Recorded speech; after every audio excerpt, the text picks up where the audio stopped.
L'étude de la lettre numéro 308 de la correspondance de la reine de Naples et de Sicile, Marie-Caroline de Habsbourg-Lorraine, 1752-1814, avec son ambassadeur à Vienne puis à Paris, Marzio Mastrilli, marquis puis duc de Gallo, peut permettre une lecture des événements survenus à la fin de l'année 1798 et durant les 2 premiers tiers de l'an 1799 à Naples.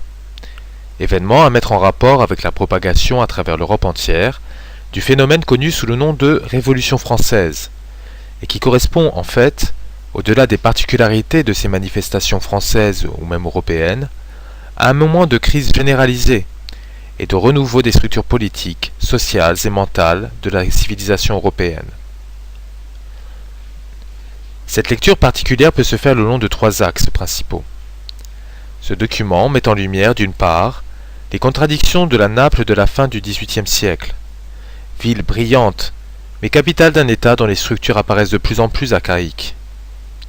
D'autre part, elle éclaire la situation désespérée de ses souverains face à l'avancée d'une armée étrangère qui apporte avec elle les ferments de la Révolution. Enfin, elle ouvre sur un des temps majeurs des guerres dites de la Révolution, la Seconde Coalition.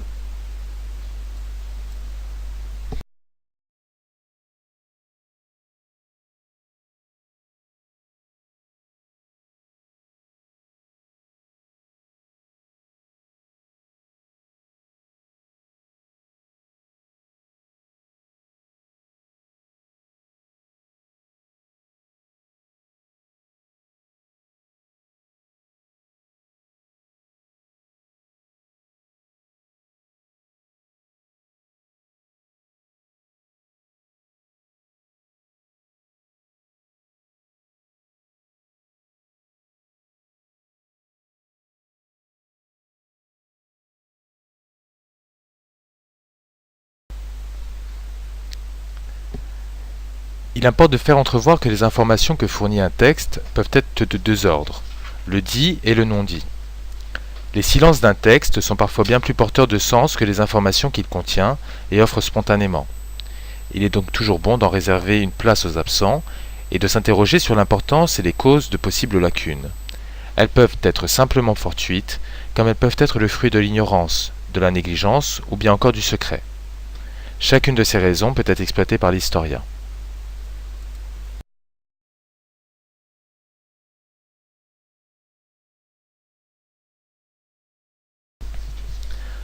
On commencera par faire le compte des absents. On mentionnera en premier lieu un État qui fut amené à ne jouer qu'un rôle de second ordre dans les épisodes de la Révolution napolitaine, mais qui intervient à diverses reprises dans la correspondance de Marie-Caroline et reste un acteur important, quoique secondaire, dans les jeux d'équilibre européens, le Portugal. Le royaume ne joua qu'un rôle périphérique dans les épisodes de la Seconde Coalition, et l'on ne retiendra que sa responsabilité dans l'incendie des navires de la marine napolitaine en rade de Naples, incendie dont Marie-Caroline se plaint amèrement dans un courrier successif. Il semblerait néanmoins que l'ordre de brûler la marine napolitaine ait été donné par un commandant anglais. Les navires du Portugal avaient en effet été envoyés pour faire partie de l'escadre anglaise, mais il ne semble pas qu'ils aient eu une grande autonomie. Le Portugal tend d'ailleurs, et c'est notable, à se mouvoir de plus en plus dans l'orbite économique et politique de l'Angleterre.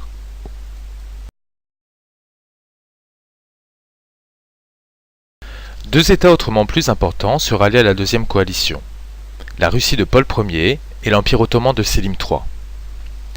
La traditionnelle alliance franco-ottomane est rompue par la campagne d'Égypte de 1798. La guerre est déclarée le 9 septembre de la même année et la Porte décide naturellement de se tourner vers les États européens en lutte contre la France révolutionnaire. Le premier épisode de la campagne d'Égypte, la conquête de Malte en 1798, dont le tsar Paul Ier se proclama le protecteur, devait également contribuer à renforcer l'hostilité de la Russie, qui n'avait pas vu sans inquiétude la France s'implanter en Orient, avec la création des départements français de Grèce, Corcyre, Ithaque et Mer Égée, qui faisait suite au dépeçage de la République de Venise, inauguré par Campo Formio en 1797. Le concours de la Russie, que de telles intrusions françaises en Orient préoccupaient, était ainsi gagné, et les empires russes et ottomans signèrent un traité d'alliance le 23 décembre 1798. Le directoire ne manquera pas de rappeler par la suite à ses agents l'importance de Naples pour le ravitaillement de ces postes avancés de la France en Orient, qui subissaient les attaques des troupes russo-ottomanes, département français de Grèce, et anglo-ottomane en Égypte. Ces deux États prêteront secours à la cour de Palerme dans son entreprise de reconquête des possessions continentales du royaume, par l'envoi de troupes notamment, et seront, aux côtés du cardinal Ruffo et du général Micheroux, parmi les signataires de la capitulation du Fort Saint-Elme, sur laquelle, à l'instigation de l'amiral Nelson, Ferdinand IV reviendra, ouvrant ainsi l'ère des répressions. Les représentants de ces États protesteront contre la violation de cet accord, en vain.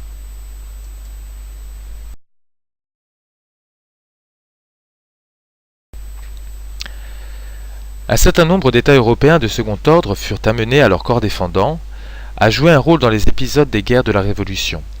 Il s'agit des États italiens. On rappellera tout d'abord que les campagnes d'Italie, qui avaient été lancées d'abord comme une tentative de prendre à revers les Autrichiens, furent également l'occasion de diffuser les idéaux révolutionnaires au-delà des frontières de la République et de créer un glacis d'États tampons autour d'une France que l'Europe entière entendait ramener par la force dans le giron de la raison monarchique. La première campagne d'Italie, 1796-1797, fut l'occasion pour Bonaparte de lancer avec succès sa carrière politique. La création des républiques sœurs fut souvent menée en faisant plus de cas des intérêts stratégiques et politiques du général que de l'authentique soin de la liberté des peuples. On se souviendra en effet qu'en dépit de leur réitération, les requêtes qu'adressèrent les patriotes italiens pour que la République travaillât effectivement à l'unification politique de la péninsule ne rencontrèrent que peu d'assentiment, que ce soit à Paris ou auprès du jeune général corse. Les succès militaires de ce dernier furent, quoi qu'il en soit, impressionnants. Alors que tous les efforts de la France dans sa lutte contre l'Autriche se concentraient sur le front oriental, il fut mis à la tête d'une armée indisciplinée, mal payée, mal équipée. Sous son commandement, l'armée d'Italie remportera néanmoins des victoires décisives sur ce front secondaire, et les territoires des républiques oligarchiques et des têtes couronnées de la péninsule tendirent dès lors à se réduire comme peau de chagrin. Il fut finalement question de mettre fin, par le traité de Campo Formio, le 17 octobre 1797, aux hostilités entre la France et les membres de la première coalition. L'État qui avait jusque-là présidé aux destinées de la péninsule, l'Autriche, renonçait officiellement à ses droits féodaux sur la République de Gênes, qui avait été transformée en République ligure par les Français, et reconnaissait la perte du duché de Milan, du duché de Mantoue et du duché de Trente. Conquête française dont Napoléon avait tiré la République transpadane, qui devait elle-même fusionner plus tard avec la République cispadane. Cette dernière était née quant à elle de la conquête du duché de Modène et des autres possessions de la maison d'Este, ainsi que des légations de Bologne et de Romagne, territoires arrachés au pape en 1796. Cette fusion des jeunes républiques transpadane et cispadane avait donné naissance à une république cisalpine, à laquelle furent agrégées, à Campo Formio, les provinces vénitiennes de Brescia, Bergame et Crema. Ce traité avait en effet été l'occasion de procéder à la dissolution de l'antique République de Venise, vaincue par Bonaparte, et au dépeçage de son territoire. Les dépouilles furent réparties entre la République cisalpine, qui était ainsi officiellement reconnue par l'Autriche, la France, qui héritait des deux derniers restes de la défunte République en Grèce, les territoires sur lesquels furent créés les départements français de Grèce, Corfou, Ithaque et Mer Égée, ainsi que pour prix de sa bonne volonté, l'Autriche, qui se taillait la part du lion et obtenait l'Istrie, la Dalmatie et le reste des provinces de terre ferme. Les patriotes italiens, interdits, découvrirent que Venise avait servi à monnayer la paix de l'Europe. L'année suivante, le 10 février 1798, tirant prétexte du lynchage par la foule romaine d'un officiel français, la France attaqua Rome. La République romaine fut proclamée le 15 février sur ce qui restait des États pontificaux. Le pape Pie VI fut déposé, incarcéré, puis escorté de Rome à Sienne, pour finalement être mené à Florence, Bologne, et transféré en France, où il mourra en août 1799 à la prison de Valence.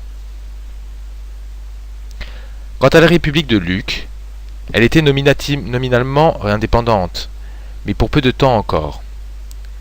Son gouvernement aristocratique devait être renversé en janvier 1799. Les patriotes lucquois, avec l'appui des Français, adoptèrent pour le nouveau gouvernement une organisation se calquant sur celle de la Première République française. Le duché de Parme et le grand-duché de Toscane étaient gouvernés par des souverains qui entretenaient d'étroits liens d'alliance et de parenté avec les familles régnantes de Naples et de Sicile, ainsi qu'avec la puissante Autriche. En effet, Ferdinand de Bourbon, duc de Parme, n'était autre que le cousin de son homonyme le roi de Naples et de Sicile, et avait épousé Marie-Amélie de Habsbourg-Lorraine, sœur de Marie-Caroline et de Marie-Antoinette. Ferdinand III de Toscane, neveu de ces trois princesses, et gendre des souverains de Naples, dont il avait épousé en premières noces la fille, Louise-Marie de Naples et Sicile, en 1790, régnait quant à lui sur la Toscane.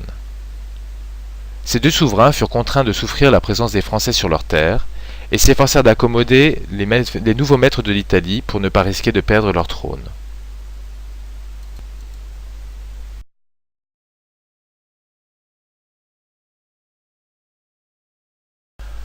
L'Angleterre, leader des guerres contre la France, est représentée ici par l'amiral Nelson, protagoniste éminent des guerres de la Révolution et singulièrement des événements napolitains des années 1798-1799. Il pourra être fait allusion à deux célèbres batailles contre Napoléon Bonaparte.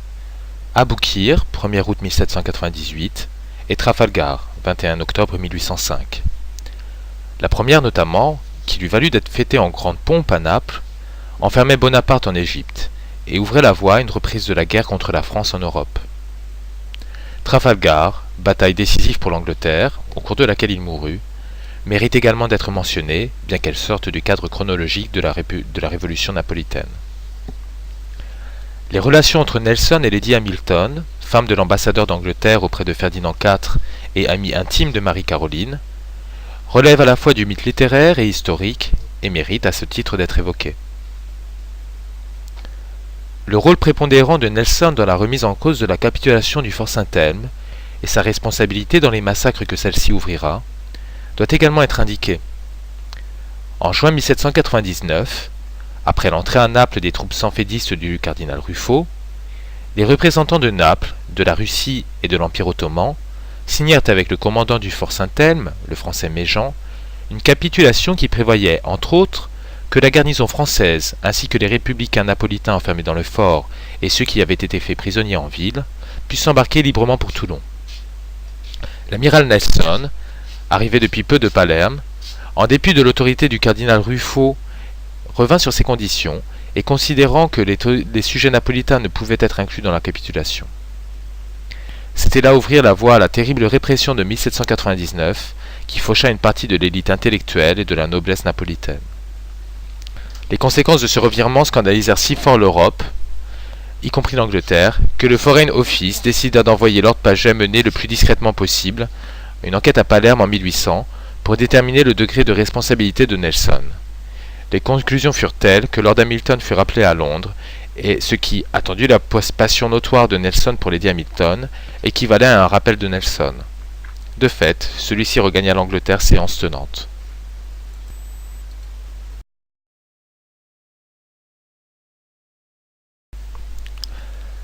L'empereur auquel il est fait allusion dans la lettre de Marie-Caroline est François II du Saint-Empire, dernier empereur des Romains, puisque l'institution du Saint-Empire romain germanique disparaît de fait en 1806.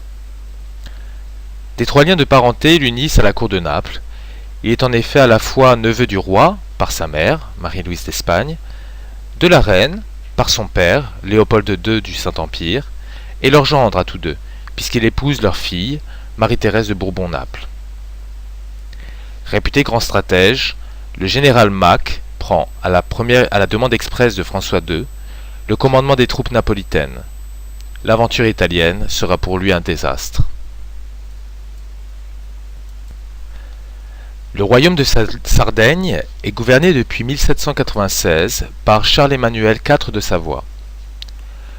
Le cas de la Sardaigne est ici intéressant dans la mesure où, approximativement à la même époque, les deux États et leurs souverains respectifs connurent un sort similaire, Charles-Emmanuel étant contraint à abandonner sa capitale Turin et le Piémont en décembre 1798 et à trouver refuge en Sardaigne, après la proclamation de la République piémontaise en septembre 1798. Toutefois, le rétablissement de la Maison de Savoie n'entraîna pas comme à Naples la série de massacres qui a rendu tristement célèbre la République parthénopéenne.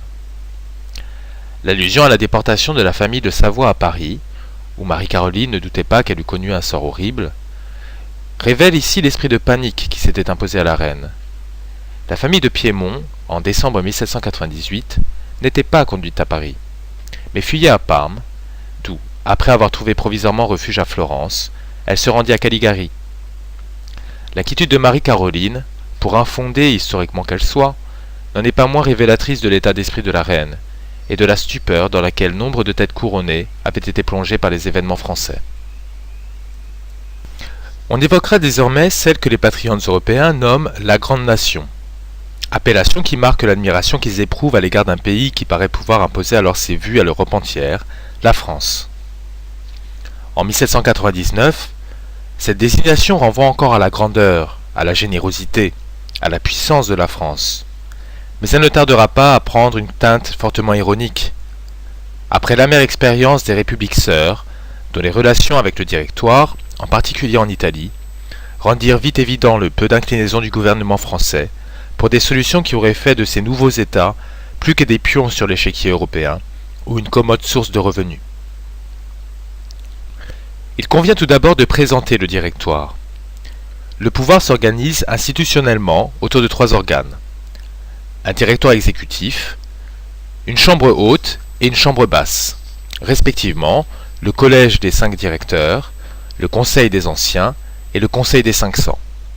C'est donc un système bicaméral qui, inspiré des expériences anglaises et américaines, deviendra par la suite un modèle d'organisation que la France exportera dans les républiques sœurs et qui s'imposera durablement dans les démocraties modernes. Du point de vue politique, il est nécessaire d'évoquer brièvement le détail des différents coups d'État qui rythmèrent la vie de la Première République, jusqu'à l'instauration du consulat qui débouchera sur l'Empire. Le coup d'État du 9 Thermidor, 27 juillet 1794, renverse Robespierre et met fin à la terreur. La Constitution de l'an 3, acte de naissance de la Première République française, marque ainsi un net virage à droite. Le suffrage censitaire, privilégiant les notables et les propriétaires, est rétabli.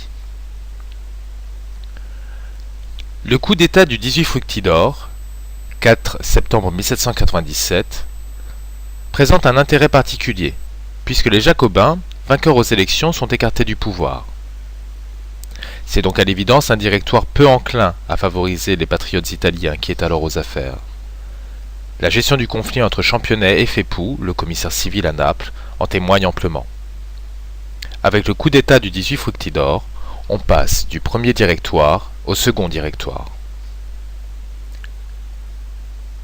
Le coup d'État du 30 Prairial voit au contraire l'aile gauche de la Chambre prendre sa revanche.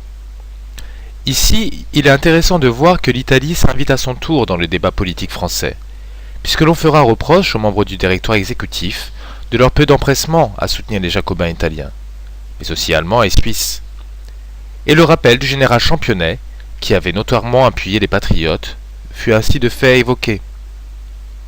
En somme, on accusait les directeurs d'être à l'origine des revers militaires qu'essuyait la France à cette époque, et cette accusation contribua à précipiter leur chute.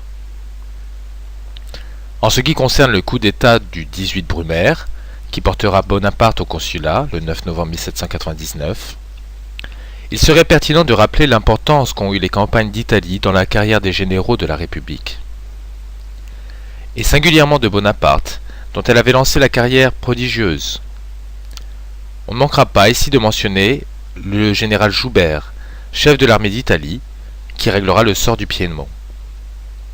En effet, Sieyès, devenu directeur à la suite du coup d'État jacobin du 12 Prairial, prétendra d'abord s'appuyer sur ce général pour renverser le Directoire, avant que son choix ne se reporte sur Bonaparte, Joubert étant mort entre-temps. Cette rapide mise en perspective permet de mettre en lumière la part de responsabilité du gouvernement français dans la chute de la République parthénopéenne, en évoquant quelques traits particuliers de l'action de ses envoyés à Naples.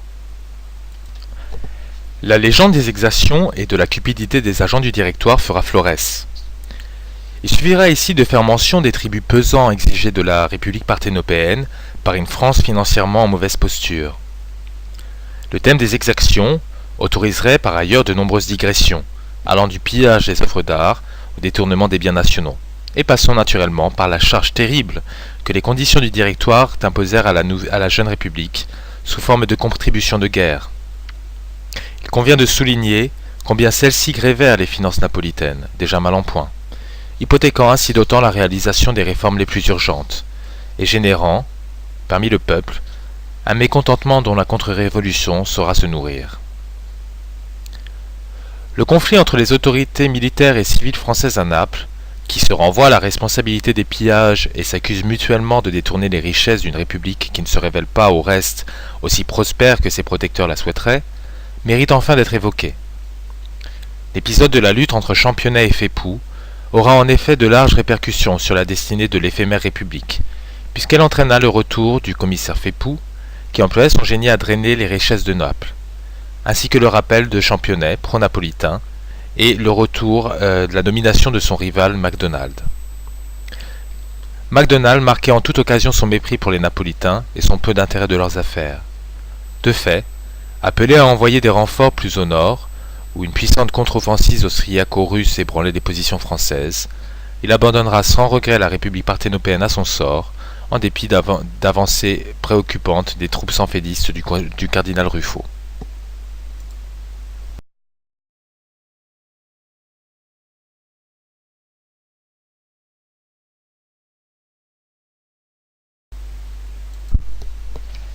La description de l'arrivée de la famille royale à Palerme permet de relever d'emblée quelques particularités de ce monde de l'Ancien Régime qui, un peu partout, craquelle ou fissure, mais ne tardera pas à s'écrouler. Le texte nous apprend la fuite de la cour de Naples en Sicile. Il convient dès lors de s'interroger sur un fait bien connu, et souvent mal exposé. On parle en effet couramment du royaume des deux Siciles, pour désigner une entité politique qui, en 1799, n'existe pourtant pas encore.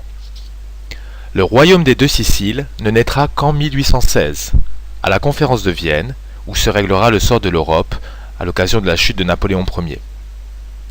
Ferdinand de Bourbon, qui prendra dès lors le nom de Ferdinand Ier des deux Siciles, nous est connu en 1798, à la fois comme Ferdinand III et comme Ferdinand IV. En tant que souverain du royaume de Sicile, il est Ferdinand III.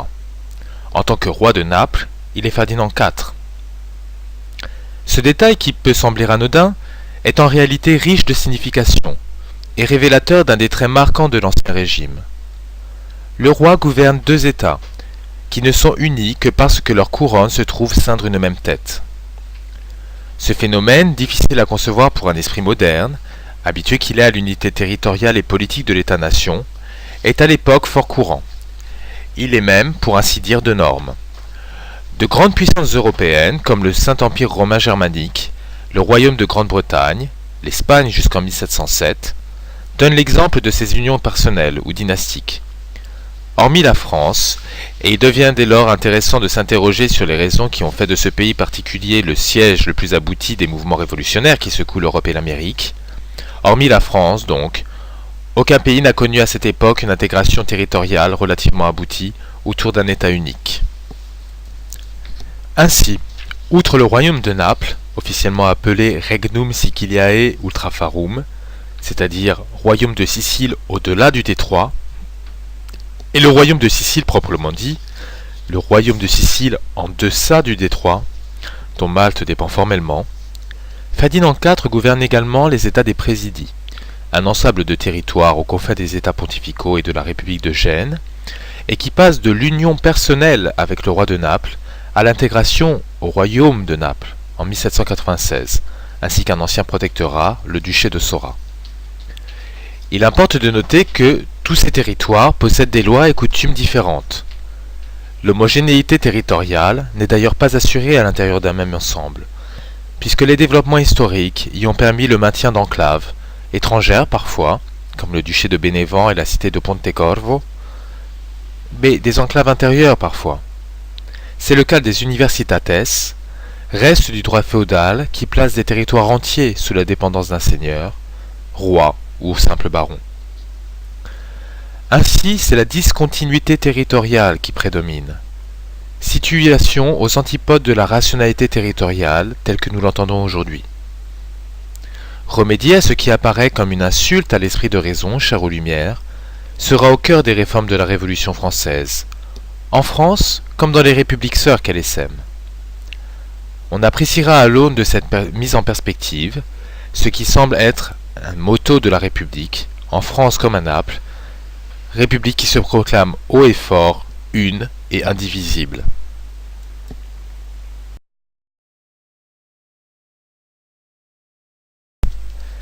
Si de nombreuses puissances européennes partagent avec Naples ces dernières caractéristiques, il convient de noter que Naples se réserve néanmoins un certain nombre de traits distinctifs en matière d'archaïsmes politiques et sociaux. Le féodalisme toucha tardivement Naples, il la quitta avec d'autant plus de lenteur, et celui-ci reste encore à la base de nombre d'institutions du royaume en 1799.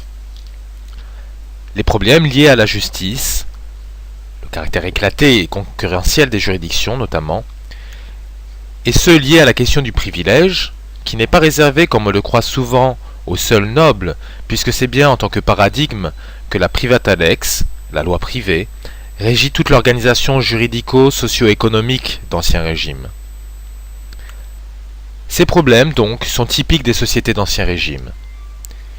Viennent, à Naples, s'y surimposer les raffinements propres à l'imbroglio féodal.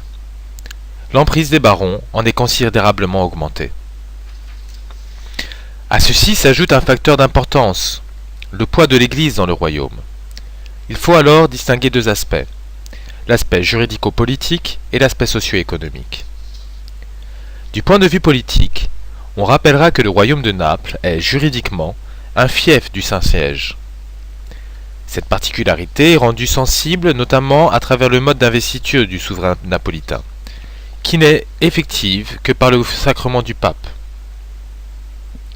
Le don annuel d'une acnée blanche, le 29 juin, et le versement d'une forte somme d'argent à cette occasion, manifestent ce lien de vassalité, qui par ailleurs aura contribué à freiner l'accession de Naples au statut d'État souverain, et à en faire un territoire dépendant, objet de l'ambition des puissances européennes. Quant au versant socio-économique de cette mainmise de l'Église, il prend naturellement une forme plus immédiate pour les contemporains. Un tiers des terres du royaume de Naples sont des possessions ecclésiastiques, et sur 5 millions d'habitants, plus de 100 000 sont des hommes d'église. Les Bourbons, à partir de Charles III, lutteront en despotes éclairés pour moderniser le royaume. Or, si ce combat pour voir reconnaître l'indépendance du royaume semble aboutir dans les dernières années du XVIIIe siècle, les réformes pour sortir du féodalisme sont en revanche souvent battues en brèche par une classe de barons jalouse de ses droits et ne seront au mieux qu'une occasion de mécontenter cette puissante noblesse.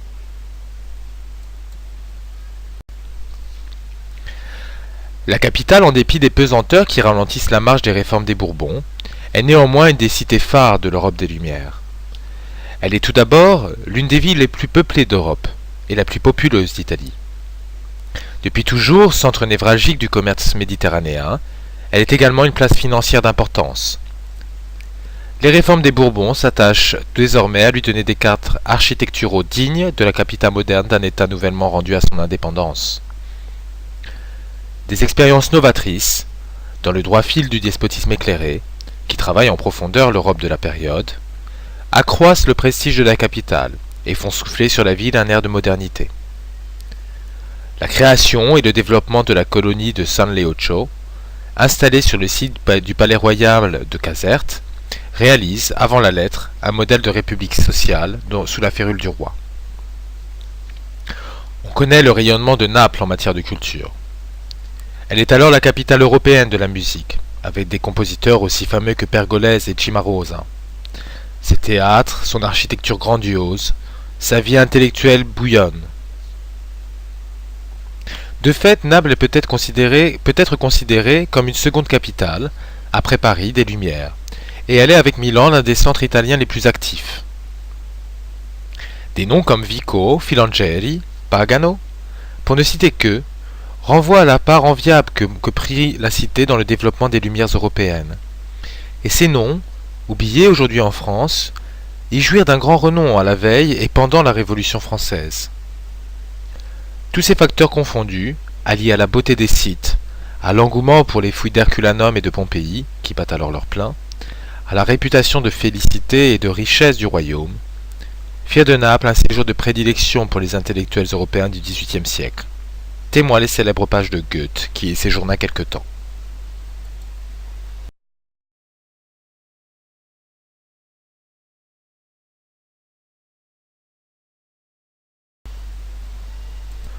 La lettre numéro 308, caractérisée par son ton pathétique, renvoie aux craintes et aux préoccupations de son auteur. On pourra les présenter en s'attachant à étudier deux thèmes qui la traversent. D'une part, les mobiles de Marie-Caroline, qui justifièrent la déclaration de guerre, et d'autre part, la retentissante défaite militaire et politique qui s'ensuivra.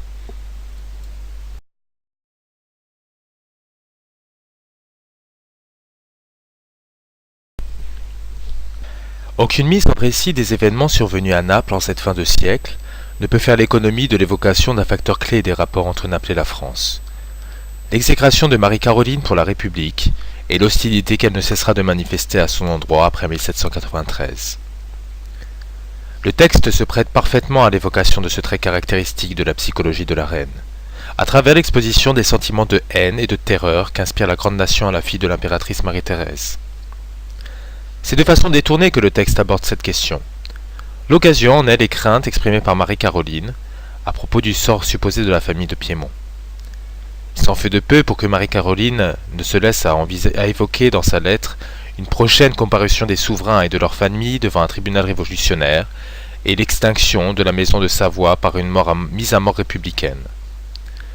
La famille de Savoie n'est pas, comme le suppose Marie-Caroline, traînée à Paris, mais en fuite. On peut néanmoins trouver des excuses à une telle erreur de jugement. La difficulté d'abord d'avoir des nouvelles sûres sur les affaires d'Italie, en ces temps troublés. La République peu amène des représentants militaires et civils de l'État français, à l'égard des tyrans, ensuite.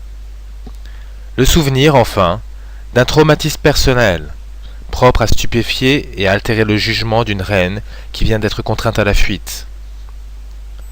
L'exécution de sa sœur et du beau-frère de la reine, Marie-Antoinette et Louis XVI, par les révolutionnaires français, aura affecté prodigieusement la reine et marqué un tournant psychologique qui ne pouvait qu'avoir des répercussions politiques. Par ailleurs, cette douleur personnelle sera de loin en loin ravivée par les gestes d'une France désormais honnie, à l'exemple de cette nomination comme ambassadeur de France auprès de Ferdinand IV du citoyen Garat, l'homme même qui avait dû à Louis XVI sa condamnation à mort. Un tel affront, ou une telle maladresse, ne pouvait qu'être pris comme une insulte, au besoin doublé d'une menace, par la belle-sœur et le cousin du roi guillotiné.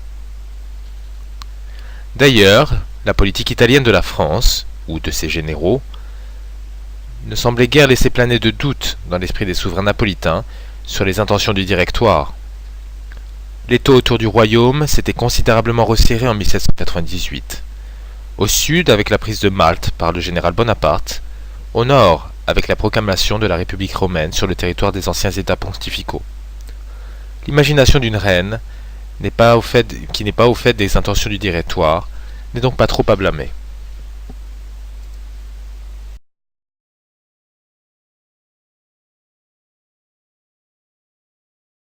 La Révolution française avait, naturellement, jeté bien du désordre dans les précaires équilibres européens. Des recompositions d'alliances en avaient résulté. Certaines ne faisaient qu'accélérer les mouvements déjà amorcés depuis quelque temps. D'autres, plus circonstanciés, n'en devaient pas moins décider pour longtemps des équilibres en Europe et en Méditerranée. Essentiellement, ces repositionnements se traduiront par 4 mouvements. L'antagonisme de longue date entre la France et l'Angleterre est devenu hostilité imprescriptible de la part du champion attitré de la contre-révolution. L'Angleterre est le seul pays à ne pas avoir signé de paix avec la France au moment de la dissolution de la première coalition.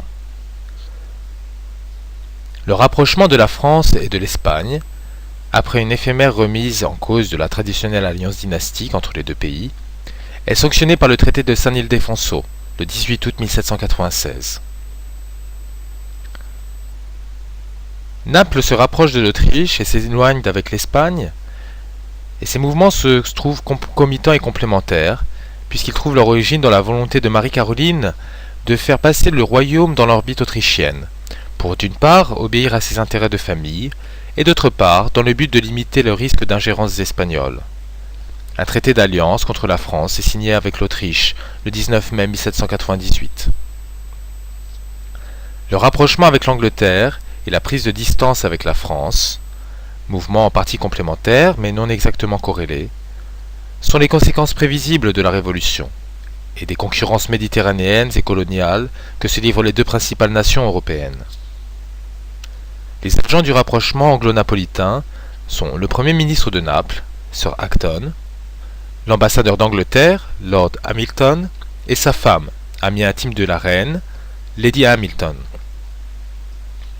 Les espoirs nés de la défaite française d'Aboukir, œuvre de l'amiral Nelson, contribueront fortement à redonner espoir aux souverains napolitains et à relancer les hostilités entre la France et le royaume.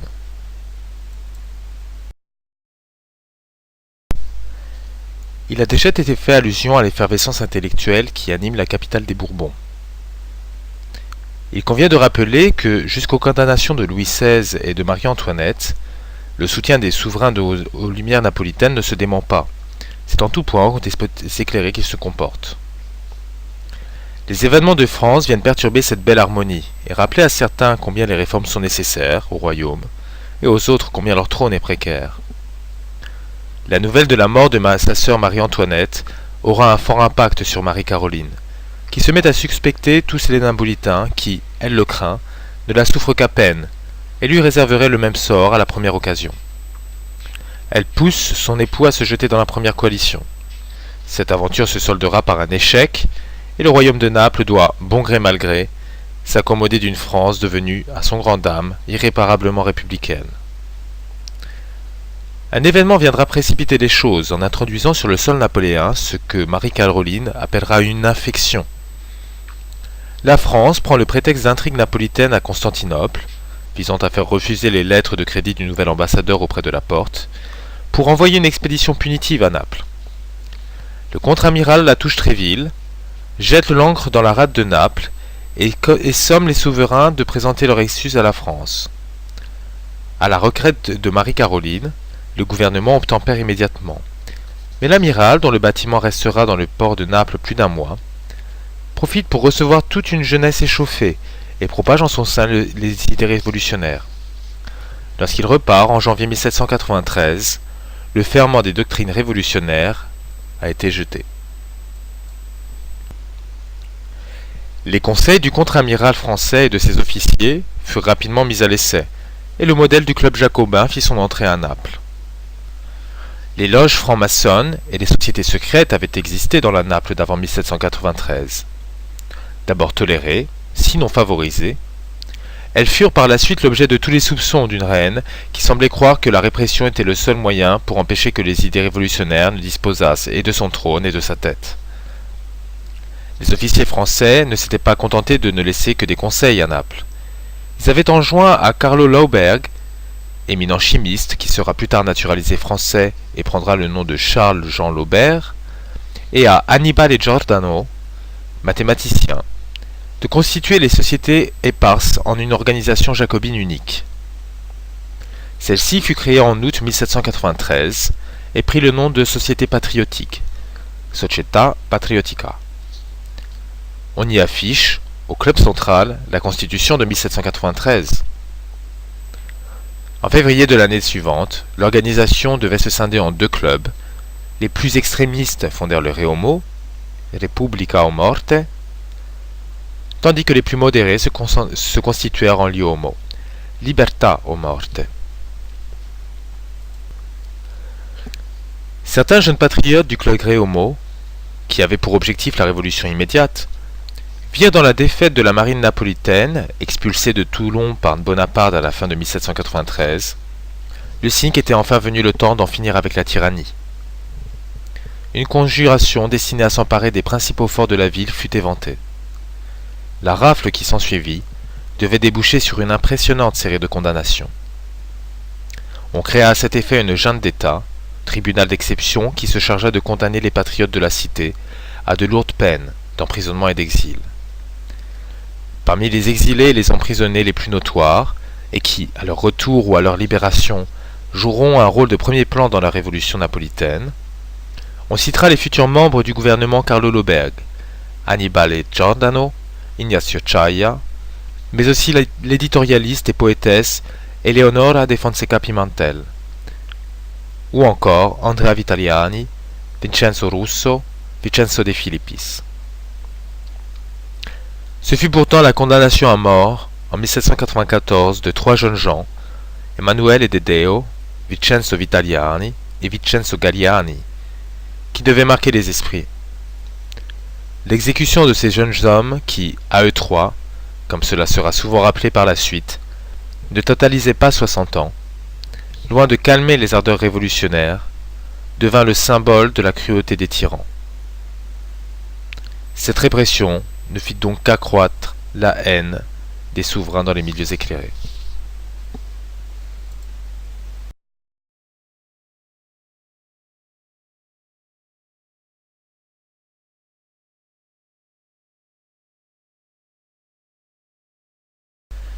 Les espoirs nés de la victoire d'Aboukir, le sentiment d'encerclement et les pressions de son épouse, déterminent Ferdinand IV à attaquer la France à travers la République romaine, sans attendre les renforts de ses alliés.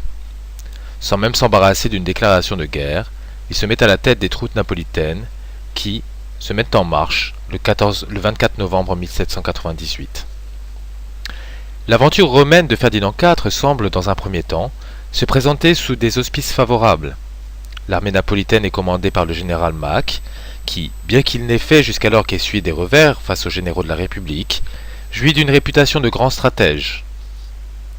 L'armée de Naples est forte de 60 000 hommes et est bien équipée. Les Français n'ont au plus qu'à lui opposer une force de 15 000 hommes, répartis sur tout le territoire de la République romaine. Toutefois, il convient de rappeler qu'en dépit de cette supériorité numérique, le rapport de force n'est pas nécessairement favorable au roi. L'armée napolitaine est composée en majorité de recrues nouvelles, qui n'ont aucune expérience du terrain. D'ailleurs, les soldats plus anciens ne sont guère plus aguerris, puisque Naples, jusqu'aux Bourbons, n'avait pas d'armée à soi, et l'armée napolitaine n'a aucune tradition de combat. Ces facteurs joueront sans doute sur la fiabilité des troupes que le général Mack aura à opposer à une armée française, certes sous-équipée, mais forte de ses victoires précédentes, et de la motivation de troupes qui se battent autant pour la liberté et la gloire que pour le gain. Dans un premier temps, les Français, dispersés le long de la frontière, reçoivent ordre de se retirer devant l'ennemi et de se replier dans les montagnes. Rome est évacuée, à l'exception de la garnison du château Saint-Ange. Ferdinand IV peut y faire son entrée sans difficulté et proclamer le rétablissement de l'ancien gouvernement. Néanmoins, très vite, les Napolitains sont empêchés dans leur remontée. Leur défaite devant Civita Castellana, le 4 décembre, marque un tournant, et ce sont bientôt les forces napolitaines qui sont contraintes d'évacuer Rome. Le roi rentre précipitamment à Caserte, dans la nuit du 12 au 13 décembre, et les préparatifs de la fuite ne tardent pas, puisque la reine envoie dès le lendemain une lettre aux filles de Louis XV, réfugiées à Naples, dans laquelle elle leur faisait part de son projet de se retirer en Sicile. Les préparatifs sont achevés en hâte. Les œuvres d'art, les joyaux de la couronne et l'argent des banques sont montés à bord des navires anglais. Dans la nuit du 21 au 22 décembre, la famille royale s'embarque à son tour. Le lendemain, encore en rade de Naples, Ferdinand IV confie la charge de la cité à son vicaire général, le prince Francesco de Pignatelli, en dépit des députations des corps civils et de l'archevêque de Naples, qui le supplie de ne pas abandonner la ville.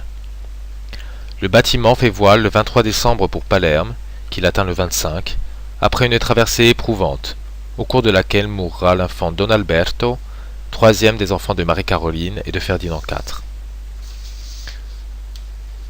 En ville, l'hébétude fait rapidement place à l'anarchie. Le gouvernement municipal entre en conflit avec Pignatelli, pendant que les Français pénètrent le royaume et avancent en direction de Naples.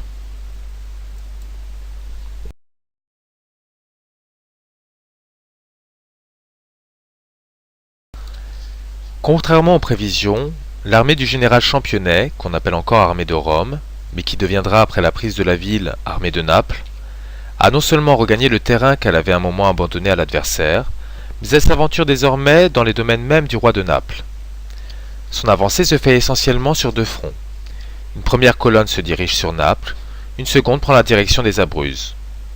Le peu d'empressement des milices napolitaines à y défendre leur position contraste fortement avec la résistance acharnée des populations locales, qui harcèlent les troupes françaises tout au long de leur marche.